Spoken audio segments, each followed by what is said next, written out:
Happy New Year's Eve! It's officially time to start setting up my 2025 journal, and I am just so excited to share this with you. I think there's something really motivating in a brand new year and a brand new journal, so let's set up mine together. Before we print anything, I need to prep my cardstock. I'm using a 300 GSM, and I'm trimming each page down to an A5 size. This is because I have a printer that prints directly onto this size, but if you don't have this, printing onto A4 and then trimming down is absolutely fine as well. As it is a brand new year, I definitely have a lot more trackers to print out than I do on a monthly basis, and this definitely wasn't enough cut to start with, so I did have to cut down a few more times before I had enough sheets. While my new pages are printing, I'm going to get started on my new swatch test. This is one of my favourite parts because I get to choose lots of different colours that I think will complement each other, ready for my January pages. Living where I do, January can be very cold and a bit gloomy, and so I want to go for sort of like a cold theme but also feels quite pretty and bright, which is why I've started with a few pinks and purples, and so far I am loving some of these colours. I think they look really nice together.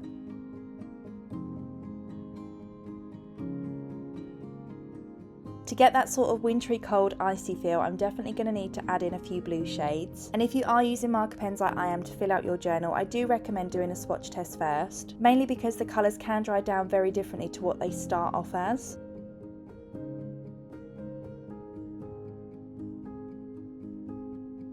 While I love where I am with the swatch page so far, I am testing out a few different yellows, just in case I want to add a little bit of warmth to my January pages.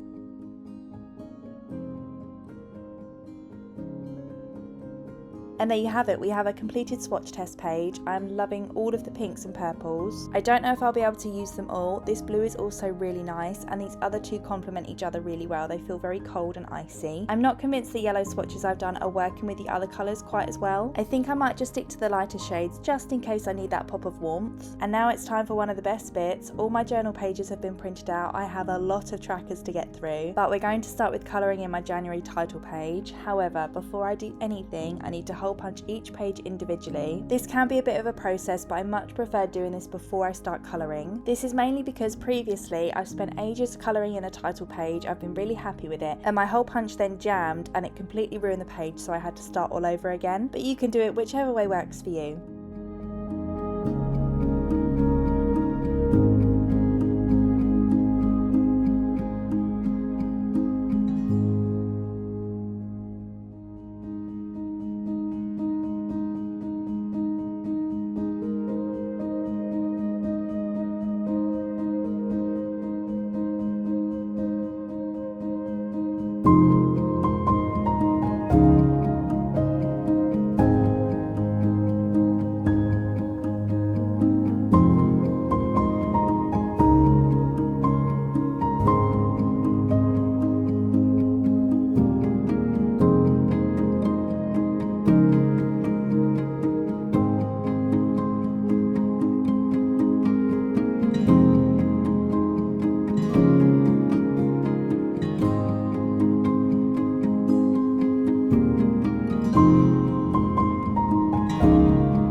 The next part of this process is starting on my marker tracker. This is to help me keep track of which colours I'm using on each journal page. I've already chosen the colours for my January title page and calendar, so I'm going to use most of those plus a few extras for my monthly mood tracker. To fill this in is really easy. You pop the name of the tracker right at the very top, then colour in each circle and add the colour code right next to it. You can also use the colour name if you prefer, but some of them are really long, so I just go with the code.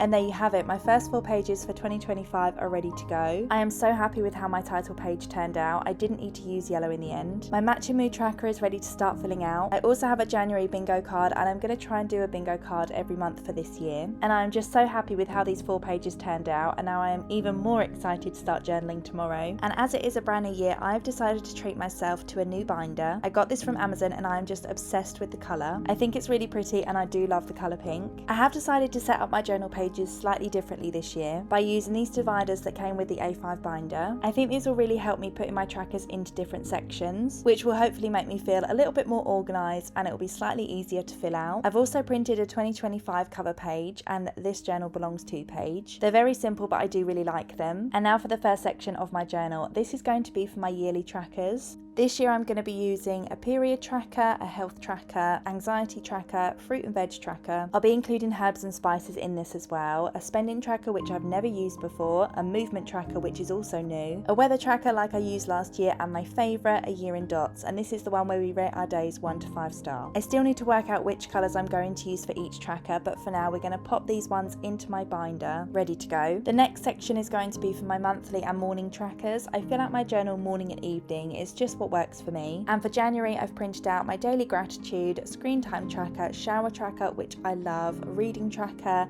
dream tracker, and my sleep tracker, plus my 4 January pages that I've already showed you, but here they are again because they look so lovely and I am so excited. Now I've got those ones sorted, I can pop those into my binder as well, and the third section is going to be for my evening trackers. So let's go through them together.